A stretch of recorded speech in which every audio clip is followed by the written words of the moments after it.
vidéo et après nous allons y revenir. Le samedi 15 juin, ce samedi, à partir de 10 heures, si vous vivez sur le continent européen et si vous êtes au niveau de la France, je vous donne un seul rendez-vous avec pour thème, le sorcier doit mourir. La Bible dit, tu ne laisseras pas vivre la sorcière. L'adresse, c'est 22, rue Pierre-Grange, Fontenay-sous-Bois. Je vais remettre cet activateur avec lequel je suis revenu d'Israël. Parce que les Juifs ont le pouvoir des odeurs. Quand vous prenez le livre d'Esther, la Bible nous enseigne que pendant 6 mois, elle a utilisé le parfum de la myrrhe. Je ne suis pas en train de prêcher une doctrine nouvelle. Cet activateur est un activateur de puissance pour la destruction du monde de la sorcellerie et pour permettre de contrôler les 6 prochains mois. Dans la Bible, on nous parle du parfum de la myrrhe, de l'aloès, de la casse, du cinnamome. Cet élément contient l'un des éléments dangereux du cinnamome. À partir de 10 heures, vous et votre famille, vous devez être... Vraiment, je crois que vous devez être choqués. Comme moi, j'ai été choqué quand je vis la vidéo. Vraiment, c'est triste ce qui se passe aujourd'hui. Et les thèmes de son message, mon sorcier doit mourir. Il est allé prendre ça où? Il est allé prendre ça dans Exode chapitre 22, le verset 17. Où le Seigneur avait donné une loi au peuple d'Israël. Et dans le verset 17, on dit que tu ne laisseras pas vivre la sorcière. Tu ne laisseras pas vivre la sorcière. Dans d'autres versions, tu ne laisseras pas vivre la magicienne ou le magicien. Dieu avait donné cet ordre aux enfants d'Israël, que tu ne laisseras pas vivre la sorcière ou un magicien au milieu de toi. Maintenant, comment est-ce que ces gens-là ont été exécutés? Nous connaissons tous et que dans Israël, il y avait la notion de lapidation. Lorsque quelqu'un transgresse la loi du Seigneur, cette personne était lapidée. Il y avait aussi la notion de pendaison. Quand la personne transgresse la loi, cette personne sera aussi pendue. La notion de pendaison. Mais jamais, même dans l'ancienne alliance, Dieu donne aux enfants d'Israël l'autorisation de fabriquer un activateur pour tuer les sorciers. Tous ceux qui transgressaient la parole de Dieu dans l'ancienne alliance, ces gens-là ont été tués physiquement. Physiquement, pas avec un activateur. Maintenant, l'activateur de Camille Makosso, ça vient d'où? Ça vient d'où? Ce sont des trafiquants. Ce sont des commerçants, frères. Ce sont des commerçants qui viennent, ils prennent un verset biblique, ils le font sortir de son contexte pour pouvoir satisfaire, faire ce qu'il veut faire aux enfants de Dieu. Dieu dit, tu ne laisseras pas vivre la sorcière, ou tu ne laisseras pas vivre la magicienne, ou il n'y aura pas au milieu de vous de sorcières, ou la magicienne. Lorsqu'on constate que tu es un sorcier, tu es un magicien, on te tue physiquement, parce qu'il y avait ces notions, la pendaison et la lapidation.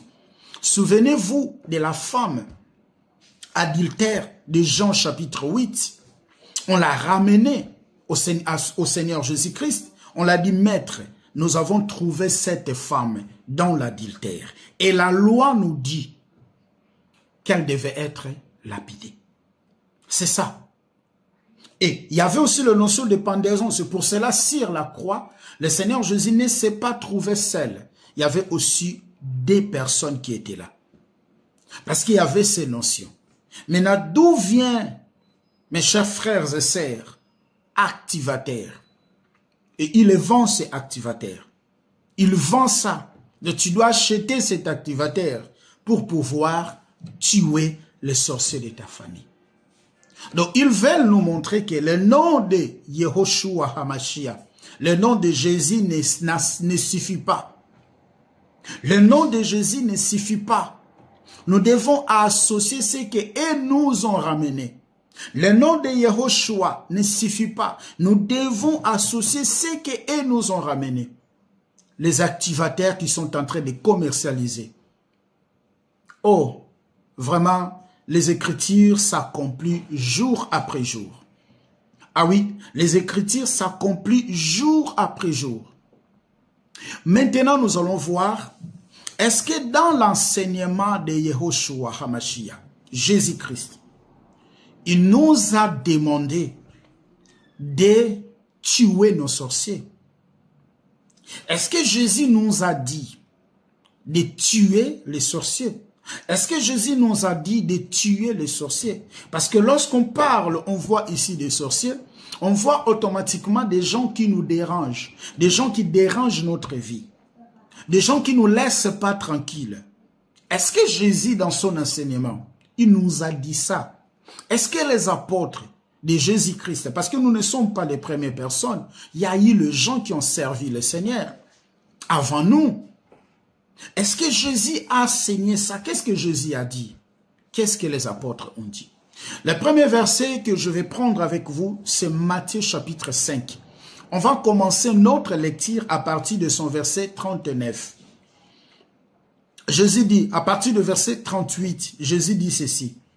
Vous avez appris qu'il a été dit œil pour œil et dent pour dent. Vous avez appris ce que Moïse vous avait dit. Œil pour œil et dent pour dent. Ici, maintenant, le Seigneur est en train de changer la dispensation. Beaucoup de gens qui ne savent même pas dans quelle dispensation nous sommes.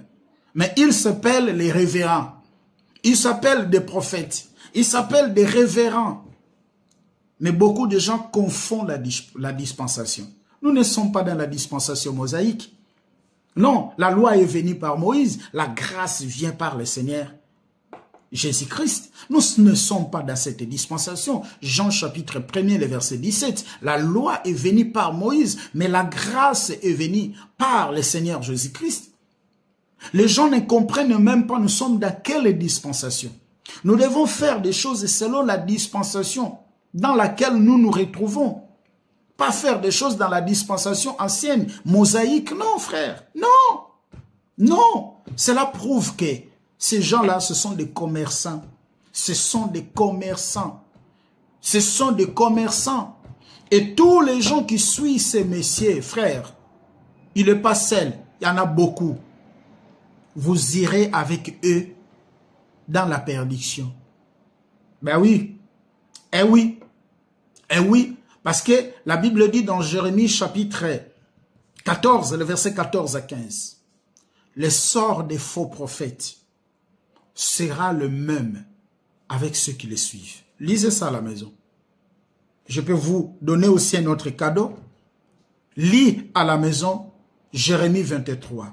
C'est pas en vain que Dieu a dit dans le livre des Apocalypse chapitre 18, le verset 4. Sortez au milieu de mon peuple pour que vous ne vous contaminez pas de leurs péchés. C'est pas en vain aussi que le Seigneur a dit dans la bouche de l'apôtre Paul dans 2 Corinthiens chapitre 6, le verset 16 à 17. Il n'y a pas la relation entre la lumière et le ténèbre. Il dit sortez au milieu de mon peuple. Sortez au milieu de mon peuple afin que vous ne participiez pas dans leurs péchés. On va continuer la lecture. Dans Matthieu chapitre 5, le verset 38, vous descendez. Écoutez ce que le Seigneur Jésus-Christ a dit. Dans Matthieu chapitre 5, le verset 38, vous descendez. Vous avez appris qu'il a été dit œil pour œil et dent pour dent. Ici, le Seigneur Jésus-Christ était en train de faire allusion à Exode chapitre 21, le verset 23 jusqu'au verset 25, où on dit œil pour œil, dent pour dent. Il dit, Moïse vous a dit, parce que c'est lui qui a parlé dans Exode, chapitre 21, les versets 23 à 25, c'est Moïse. Où la loi dit œil pour œil, dent pour dent. Le Seigneur maintenant est en train de dire, vous avez appris ce qui a été dit, œil pour œil, dent pour dent. Mais moi, je vous dis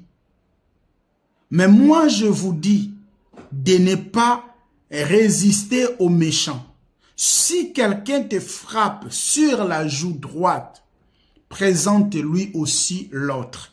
Si quelqu'un veut plaider contre toi et prendre ta tunique, laisse encore ton manteau.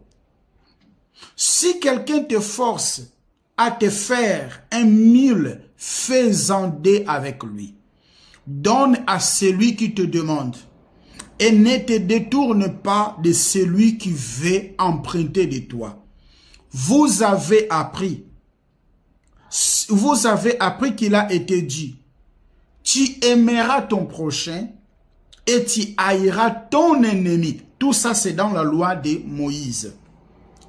Mais moi, je vous dis, aimez vos ennemis. Aimez vos ennemis. Le Seigneur n'a pas dit, détruisez vos ennemis. Le Seigneur n'a pas dit, tuez vos ennemis. Mais il a dit, aimez vos ennemis. Ces gens ont en train de nous prêcher un autre évangile, un autre message, qui n'est pas le message de notre Seigneur Jésus-Christ, qui sont en train d'égarer les âmes. Il dit, aimez vos ennemis, bénissez ceux qui vous maudissent. Or, un sorcier, c'est quelqu'un qui veut toujours le mal de l'autre. Mais le Seigneur dit, aimez ces gens-là. Aimez ces gens-là. Bénissez même les gens qui vous maudissent. Faites du bien à ceux qui vous haïssent. Et priez pour ceux qui vous maltraitent et qui vous persécutent. Maintenant, c'est aujourd'hui dans le 21e siècle. On voit des pasteurs qui fait vendre aux fidèles l'huile d'onction, qui fait vendre aux fidèles activateurs pour exterminer l'ennemi, qui fait vendre aux fidèles beaucoup de choses. C'est comme si les noms glorieux de Jésus-Christ ne suffisaient pas. C'est comme si le nom glorieux de Yehoshua HaMashiach ne suffisait pas. Aucun apôtre a fait ces choses. Priez pour les gens qui vous persécutent. Faites du bien à ceux qui vous font du mal. Afin que vous soyez les fils, afin que vous soyez fils de votre Père qui est dans le ciel. Car fait lever un soleil sur le méchant et sur les bons. Il fait pleuvoir pour le juste sur les injustes. Si vous aimez ceux qui vous aiment, quelle récompense méritez-vous? Le publicain aussi, n'agisse-t-il pas de même? Et si vous saluez seulement vos frères, que faites-vous d'extraordinaire? Les païens aussi, n'agissent-ils pas de même? Soyez parfaits comme votre Père céleste est parfait. Un jour aussi, le temps me manquerait de le lire. Dans Luc, chapitre 9, à partir de son verset 50, vous descendez. Les apôtres, il y avait un groupe de gens qui empêchaient les apôtres et le Seigneur Jésus-Christ d'entrer dans une ville pour annoncer, pour évangéliser. Et les apôtres ont dit, nous ne pouvons pas demander que Dieu fasse tomber le feu pour consommer ces gens-là. Le Seigneur Jésus a dit, vous ne savez pas, vous êtes animés par quel esprit? Dans Romains, je vais prendre rapidement Romains chapitre 12. Romains chapitre 12. Romains chapitre 12. À partir de son verset de son verset 17e, ne rendez à personne le mal pour le mal.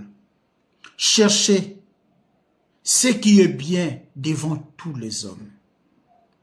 S'il est possible, autant que cela dépend de vous, soyez en paix avec tout le monde. Ne vous vengez point. Paul va utiliser de mêmes expressions, des mêmes paroles dont le Seigneur Jésus a parlé dans Matthieu chapitre 5. Ça, c'est un autre évangile. Ça, c'est un autre évangile qui ne vient pas du Seigneur Jésus-Christ. C'est un autre évangile. Il dit, ne vous évangez point vous-même. Bien-aimés, laissez agir la colère, car il est écrit, à moi la vengeance, à moi la rétribution, dit le Seigneur.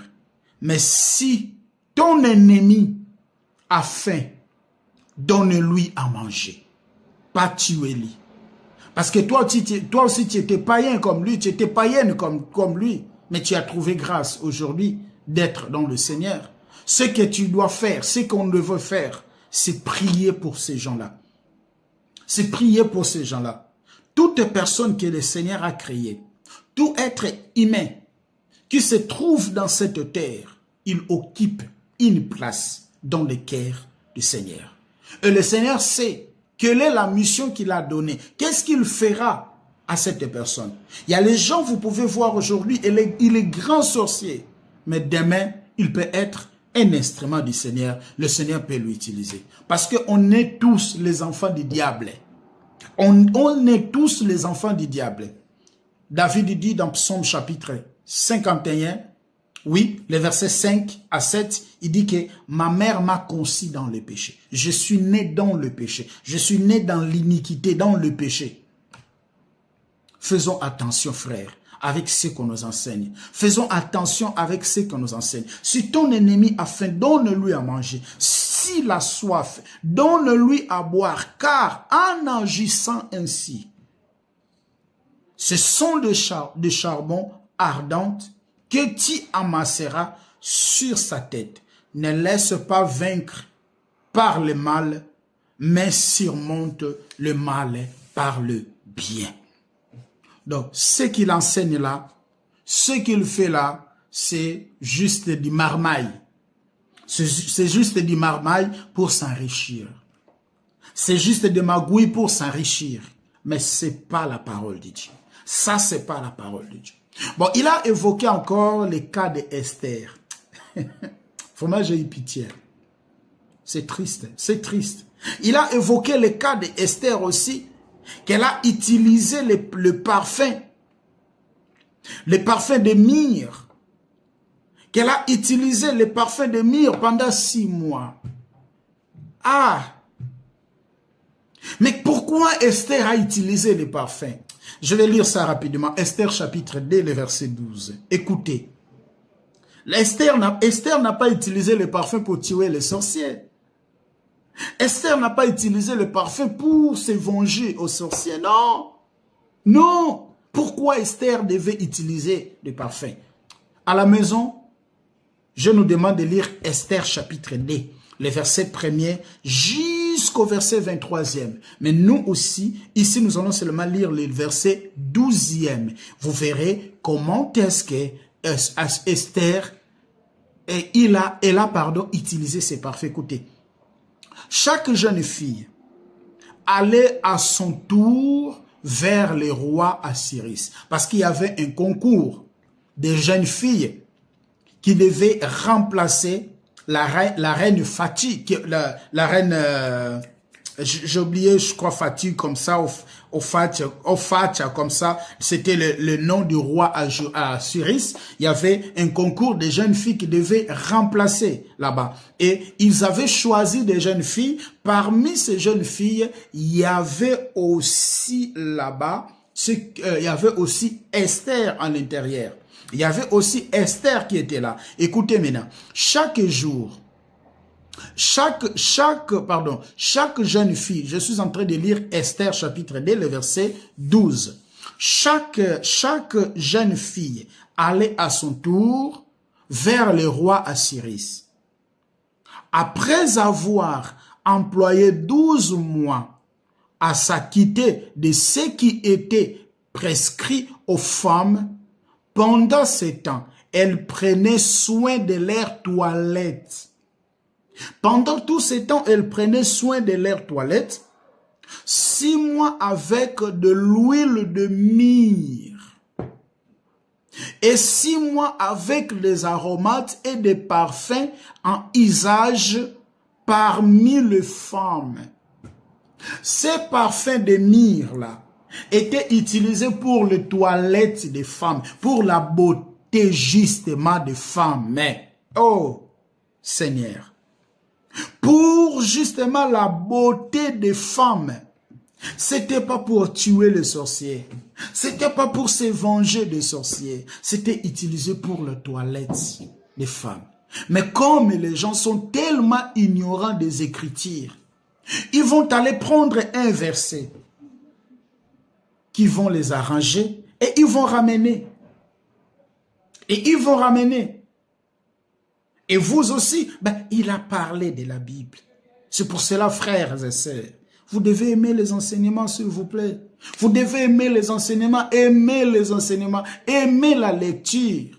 Pourquoi beaucoup de gens aujourd'hui sont séduits par des miracles, par des prophéties, par des guérisons mensongères? C'est à cause de ces choses. Les gens n'aiment pas les enseignements. Regarde dans des réseaux sociaux, les vidéos qui te portent rien. Regarde comment est-ce que ces vidéos sont regardées. Il y a des histoires, il y a des théâtres. Comment est-ce que ces vidéos sont regardées par des chrétiens même? Mais les vidéos de l'enseignement. Mais les vidéos de l'enseignement, personne ne va regarder. Personne ne va regarder. Mais nous sommes appelés des chrétiens. Ah, que le Seigneur ait pitié. C'est à cause de nous-mêmes que le nom de Dieu est blasphémé contre eux, envers les païens, comme Paul nous dit dans Romains. La Bible dit, dans 2 Jean chapitre 1er, vous pouvez lire le verset 8, 9, 10, si quelqu'un vient vers vous, il ne vous ramène pas la doctrine de Christ, ne recevez pas cette personne dans votre maison. Si quelqu'un vous approche, vient vers vous, il ne vous ramène pas la doctrine de Christ, l'enseignement de Christ, ne recevez pas cette personne. Mais regardez ce qu'on nous enseigne aujourd'hui. Et ils ont aussi des gens. Ils ont aussi des gens qui les suivent. Ils ont aussi des gens qui achètent ce qu'ils vendent là, frère. Ne jouons pas avec la parole de Dieu. Ne jouons pas avec la parole de Dieu. Le diable est très risé. Le diable, c'est le serpent le plus risé, frère.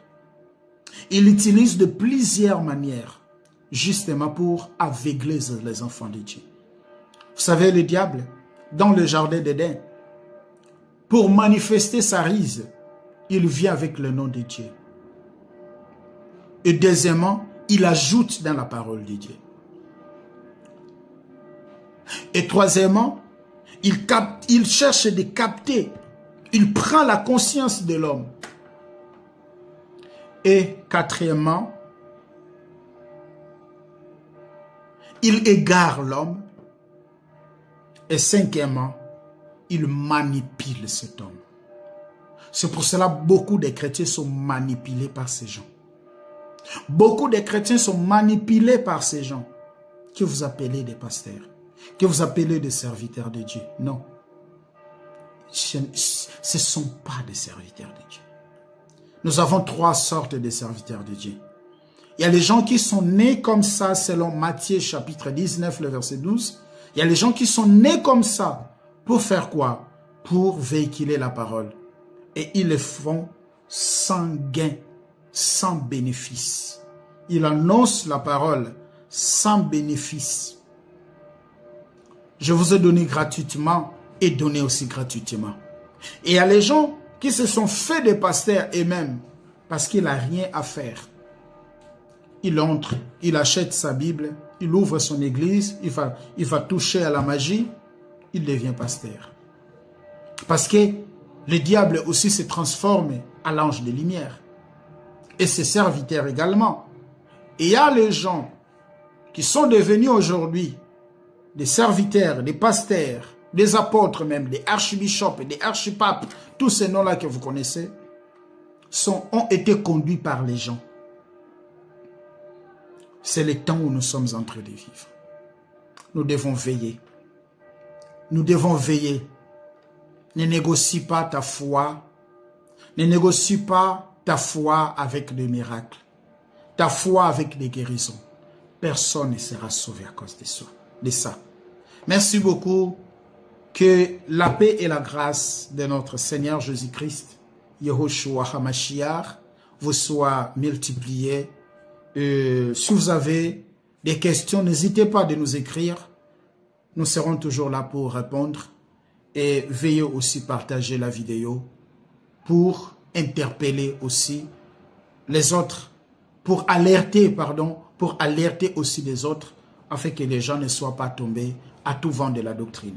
Lui, il vend un activateur, il y a les gens qui vendent les huiles. Et je viendrai aussi parler sur l'huile d'olive. L'utilisation de l'huile d'onction est-il encore d'actualité dans la Nouvelle Alliance ou c'est une hérésie?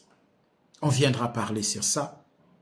Que la paix et la grâce de notre Adonai, Yehoshua HaMashiach, Jésus-Christ, vous soient multipliés. Merci, nous nous retrouvons dans notre prochain numéro. Au revoir.